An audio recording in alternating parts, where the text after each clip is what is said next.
우리 인간은 누구나 행복하게 살기를 원합니다. 우리 현대 문명의 발달은 과거보다 훨씬 더 우리를 편리하고 풍요로운 삶을 살 수 있도록 그렇게 만들어 주었습니다. 100년 전만 해도 상상할 수도 없었던 일들이 이제는 우리의 일상이 되어 있습니다.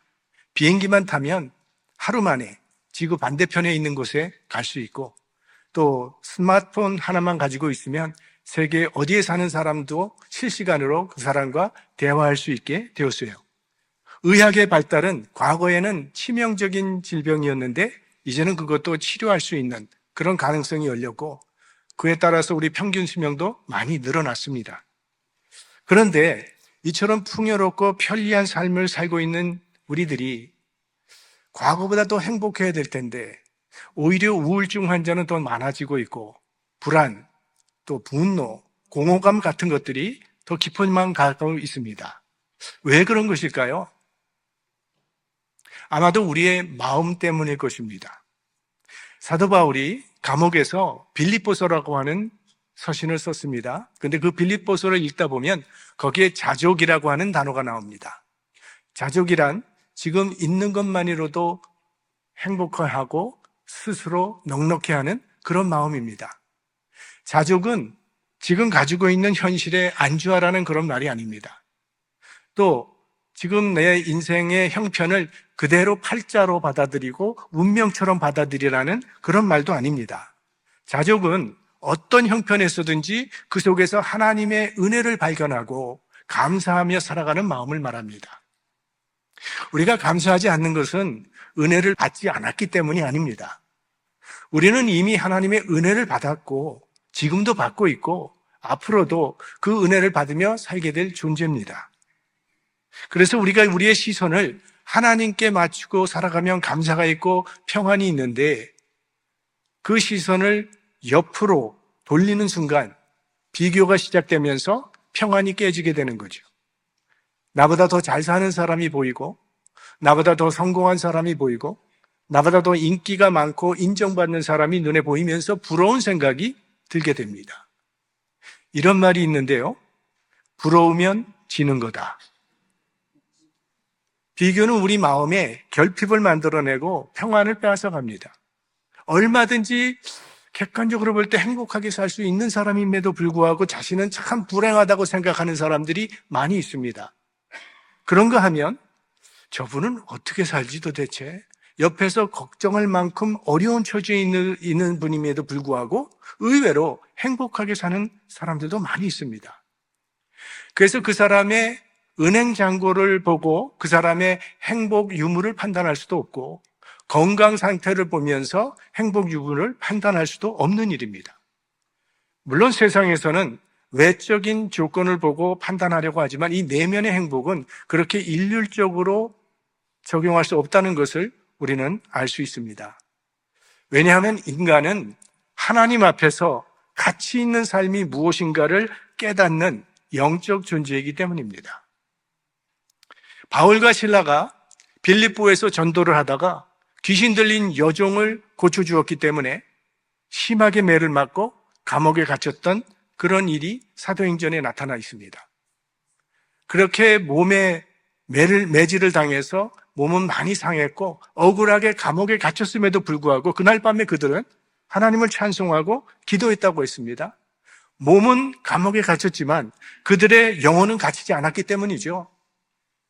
그들은 감옥이 가질 수 없는 그런 자유한 영혼을 가지고 있었던 것이죠. 그래서 사도 바울은요, 예수 믿는 사람들, 그리스도인의 삶을 대표하는 특성이 자유라고 그렇게 말을 합니다. 자, 갈라디아서 사도 바울이 쓴 편지죠. 같이 한번 읽겠습니다. 그리스도께서 우리로 자유케 하려고 자유를 주셨으니 그러므로 굳세게 서서 다시는 종의 멍에를 매지 말라. 예수 그리스도께서 우리를 자유케 해주셨다는 거예요. 그러니 다시는 종의 멍에를 매지 말라는 겁니다. 예수 그리스도께서, 우리가 지금 사순절을 맞이하게 됐는데 십자가의 보혈로 우리를 죄의 사슬에서부터 해방시켜 주셨습니다. 주님은 우리를 옥죄고 있는 죄의 사슬에서 해방시켜 주셨고, 우리 마음을 갉아먹고 있던 그 죄책감에서 해방시켜 주셨고, 후회와 수치심에서 해방시켜 주셨고, 타인의 시선과 평가로부터 우리를 온전히 해방시켜 주셨습니다. 그 어떤 것도 더 이상은 우리를 가둘 수 없도록 완전한 자유를 주셨다는 겁니다. 그러니 다시는 종의 멍에를 매지 말라는 거예요. 죽음조차도 더 이상은 우리를 가두지 못합니다. 왜? 예수 그리스도께서 사망 권세를 이기시고 부활하셨기 때문이죠. 그러므로 이제 우리는 공포 속에 떨면서 죽음을 맞이하는 사람이 아니라 마치 아침을 기다리는 밤처럼 그 죽음을 맞이할 수 있게 된 것입니다. 예수 그리스도께서는 회당장 야이로의 딸이 죽은 것이 아니라 잔다고 말씀을 하셨습니다. 다시 깨어날 것이기 때문에 우리들도 이 세상에서 마지막 잠을 편안히 자고 일어나면 영원한 하나님의 나라에서 다시 깨게 될 줄로 믿습니다. 이게 바로 하나님께서 우리에게 주신 자유예요. 그리고 이것이 바로 어떤 상황 속에서도 흔들리지 아니하고 당당하게 걸어갔던 사도 바울의 확신입니다. 지금까지 바울은 여러 차례 재판을 받으면서도 전혀 기가 죽거나 위축되지 않은 당당한 모습이었습니다. 오늘도 마찬가지입니다. 지금 재판석에는 겉으로 보기에는 자유인이지만 그러나 사실은 권력과 여론의 종인 베스토 총독과 아그리빠 왕이 앉아 있습니다. 그리고 피고 속에는 겉으로는 죄수지만 사실 실제로는 자유인인 바울이 서 있습니다.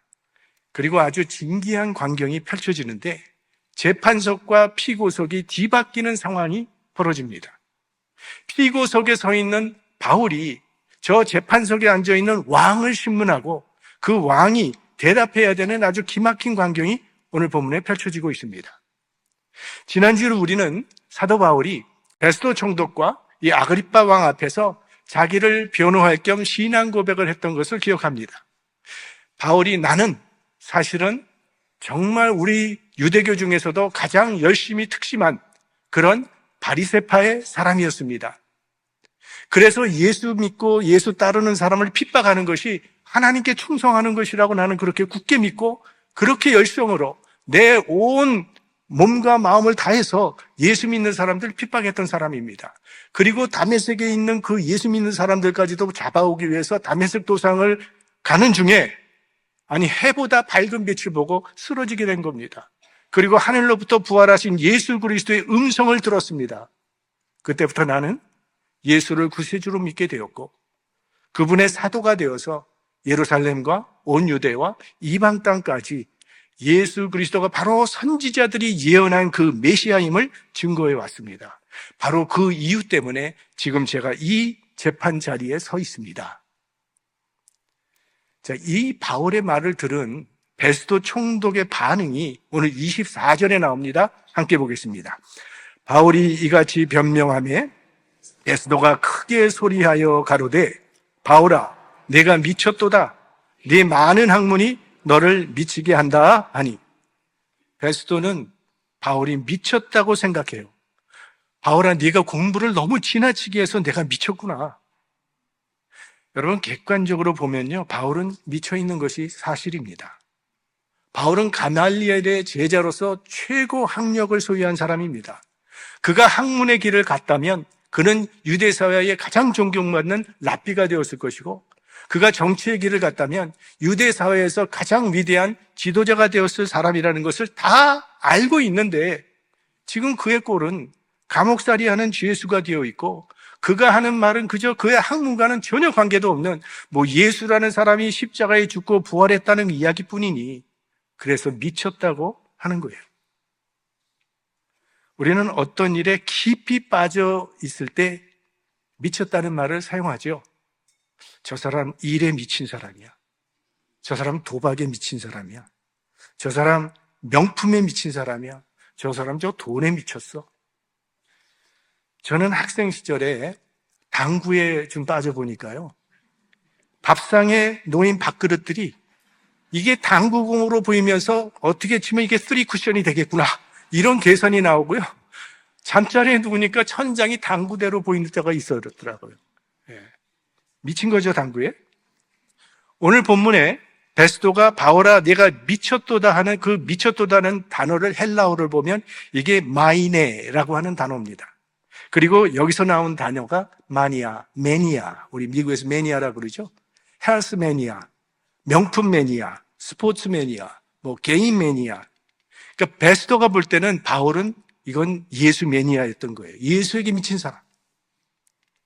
그런데 사실은요, 이 말은 꼭 불명예스러운 말은 아닙니다. 우리 역사에 큰 업적을 남긴 사람들은요, 모두 그 분야에서 미친 사람들에 의해서 그런 업적들이 남겨진 거죠. 미켈란젤로는 시스틴 채플 그 천장에 그림을 그리느라고 4년 동안 끊임없이 날마다 천장을 바라보는 바람에 목과 눈이 마비될 정도가 됐다고 합니다. 그리고 시간을 아끼고 싶어서 장화를 수주일 동안 벗지 않았기 때문에 장화를 벗을 때 그의 살점까지 같이 뜯겨져 나왔다는 거예요. 우리가 잘 아는 발명왕 에디슨, 우리 늘 들었죠. 천재는 1%의 영감과 99%의 노력이라고 할 만큼 정말 그는 미친 듯이 집요하게 실험에 임했던 사람이고, 베토벤은 청력을 잃고서도 작곡 활동을 멈추지 않았습니다. 코카콜라를 글로벌 기업으로 성장시킨 로버트 우드러프 사장은요, 내 혈관 속에는 코카콜라가 흐르고 있다는 말을 했습니다.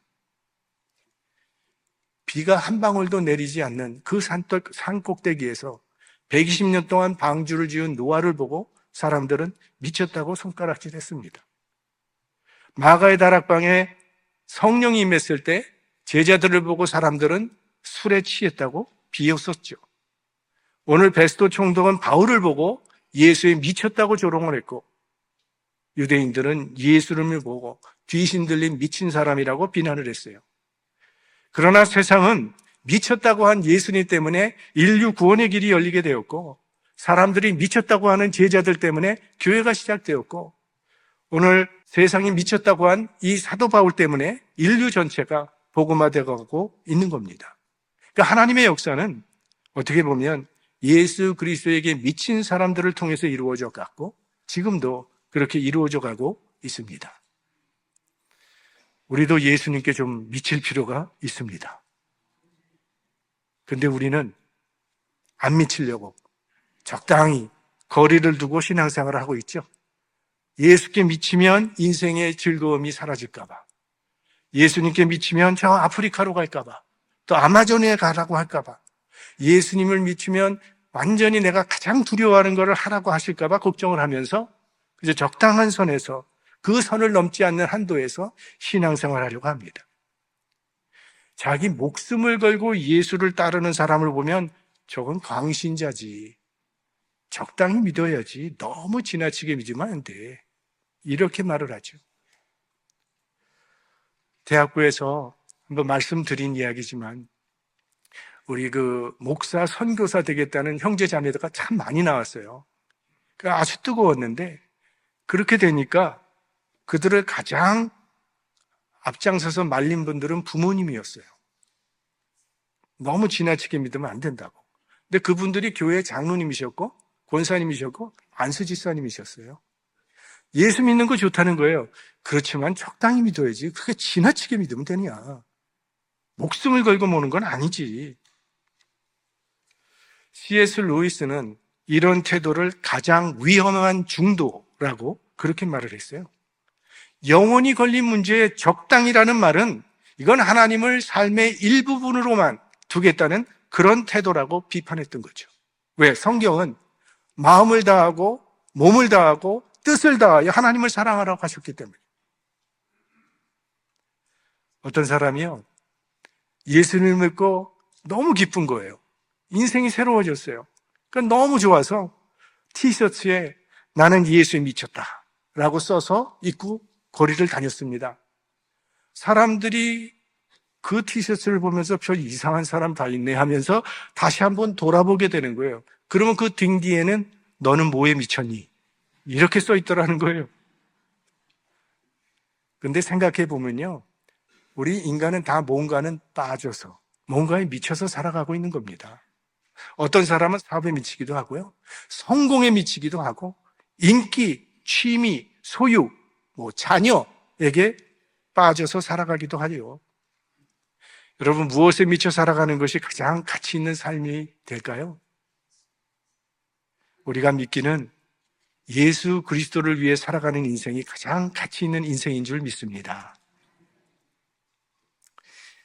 바울을 보고 미쳤다고 하니까 바울이 저 베스도 총독은 로마 사람이라 내가 지금 이야기하는 말을 하나도 못 알아듣는구나.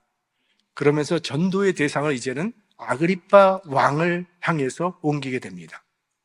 왜냐하면 아그리빠 왕은 지금 바울이 얘기하고 있는 구약의 이야기를 잘 알고 있는 사람이고 유대 사회와 유대 사회의 문제를 다 알고 있기 때문입니다. 자, 26절 말씀 같이 보겠습니다.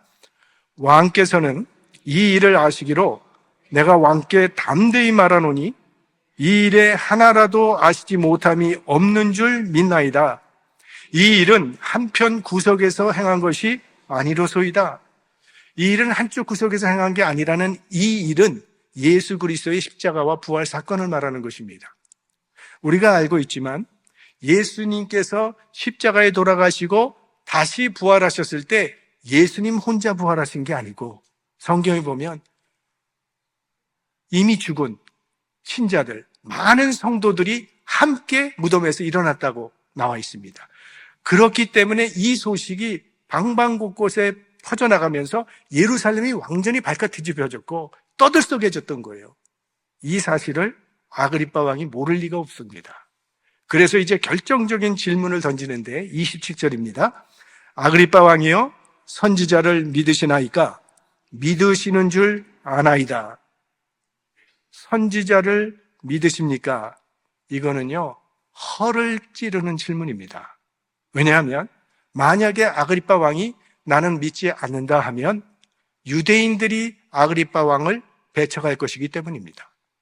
로마 정부가 아그리빠를 왕으로 세운 이유는 그가 유대인들의 지지를 받는다고 생각했기 때문에 그를 왕으로 세워놓은 것인데 만약 유대인들이 반발하고 무슨 민중 소동을 일으키게 된다면 이제 이 아그리빠는 왕권을 유지할 수가 없습니다.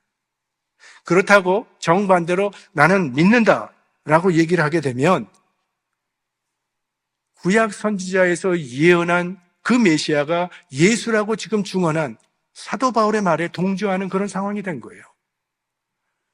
이런 당황스러운 질문을 받더니 이제 이 아그리빠 왕이 이렇게 말을 합니다. 28절 같이 보겠습니다. 아그리빠가 바울더러 이르되 네가 적은 말로 나를 권하여 그리스도인이 되게 하려 하는도다. 허가 찔린 거예요, 지금 아그리빠 왕이. 이건 비웃는 말처럼 들리지만 사실은요, 아그리빠 왕의 마음이 흔들리고 있다는 뜻입니다. 상대가 거칠게 반응할수록 그 말이 진실일 가능성이 높습니다. 정곡을 찔리면 반응이 격해지기 마련입니다. 그리고 진실 앞에 서게 되면 아무래도 불편해지고 두려워지게 됩니다. 그래서 진리가 선포되면 사람들은 흔들릴 수밖에 없습니다. 아그리빠 왕이 흔들리지 않았다면 이렇게 바울을 비웃으면서 거칠게 격하게 반응할 이유가 없는 거죠. 믿으면 안 되는 거 아는데 이 바울의 확신에 찬 어조에 지금 아그리빠 왕이 마음 한편에서는 흔들리고 있었던 거예요. 어쩌면 아그리빠 왕은 속으로 생각했을지도 몰라요. 하마터면 예수 믿을 뻔했네. 자, 이제 바울이 그런 말을 들으면서 답을 합니다. 29절 같이 보겠습니다. 바울이 가로되 말이 적으나 많으나 당신뿐 아니라 오늘 내 말을 듣는 모든 사람도 다 이렇게 결박한 것 외에는 나와 같이 되기를 하나님께 원하노이다 하니라. 이 자리에 있는 모든 분들이 다 나와 같이 되기를 원합니다 라고 말을 하고 있습니다. 바울은 자신의 처지와 상황에 조금도 위축되지 아니하고 지금 이 자리에 계신 모든 분들이 다 나와 같이 되기를 바란다고 담대히 선언하고 있는 거예요. 지금 이 자리에는 누가 있습니까? 우리가 2주 전에 살펴본 것처럼 베스도 총독과 아그리빠 왕과 버니게와 그 성에 살고 있는 가장 부귀영화를 누리며 살고 있는 귀족들이 지금 VIP들이 다 모인 이 자리예요. 근데 바울은 나는 총독도 부럽지 않습니다. 나는 왕도 부럽지 않습니다. 나는 이 자리에 계신 여러분들이 갖고 계신 권세, 부귀 부럽지 않습니다. 나는 여러분들도 나와 같이 되기를 바랍니다. 아니, 지금 옥살이를 하고 있는 죄수 처지인 바울이 어떻게 이런 말을 할 수 있었을까요? 그의 안에 예수 그리스도의 생명이 있다는 걸 확신했기 때문에. 바울은 예수 그리스도가 이 세상 그 어떤 것보다도 가장 고귀하고 영원한 가치라는 것을 확신했기 때문에 이런 말을 한 거죠. 자, 이런 바울의 거룩한 자존감이 우리에게도 있기를 원합니다. 오늘 우리가 부른 찬송처럼 주 예수보다 더 귀한 것은 없네. 예수 그리스도가 가장 귀한 보배임을 분명히 믿게 되기를 바랍니다. 그래서 세상을 부러워하며 살아가는 사람이 아니라 세상이 부러워하는 사람으로 살아갈 수 있는 사람들이 되시기를 소망합니다. 여기 자존감이라고 하는 그 말은 사전적 의미를 보면 자신을 존중하는 마음, 자신을 소중하게 여기는 마음, 이렇게 되어 있습니다. 그런데요, 예수님이 마음에 없는 사람에게는 진정한 의미에서 자존감은 이루어지지 않습니다. 예수님이 마음 중심에 없으면 두 극단 사이를 방황할 뿐입니다. 나는 한없이 못난 사람이라고 하는 열등감에 빠지든가, 나를 계속 부풀려서 자랑하면서 사는 교만에 빠지든가, 이 둘 사이를 오고 갈 뿐이에요. 이거는 진정한 의미에서 자존감이라고 부를 수 없습니다. 오늘 이 바울의 자존감은 철저히 예수 그리스도를 중심으로 세워져 있습니다. 그러니까 예수 그리스도라고 하는 그 지고한 가치 앞에서 세상 모든 것이 배설물로 보였기 때문에 바울은 오직 주님만을 자랑하며 살았던 거예요. 이 바울의 삶은 그리스도 중심적 자존감이 얼마나 우리를 자유롭게 하고 담대하게 만들 수 있는가를 보여주고 있습니다. 베스도 총독과 아그리빠 왕은요, 지금 옥에 갇혀 있는 이 바울이 불쌍하게 보였을 겁니다. 우리 마지막에 보면 알지만 서로 의논하지 않습니까? 이 사람 죄가 없는 사람인데 자기들도 인정을 합니다. 아니, 이 사람은 유대 사회의 엘리트가 될 사람인데 예수에 미쳐가지고 감옥살이 하는 죄수가 되었으니 너무 불쌍하다. 인생 완전히 망쳤구나. 이렇게 생각했을 겁니다. 그런데 바울은 베스도 총독과 아그리빠 왕이 불쌍하게 보였습니다. 누가 정말 불쌍한 사람이었는지를 판단할 수 있는 사람은 역사를 알고 있는 오늘 우리 자신이죠.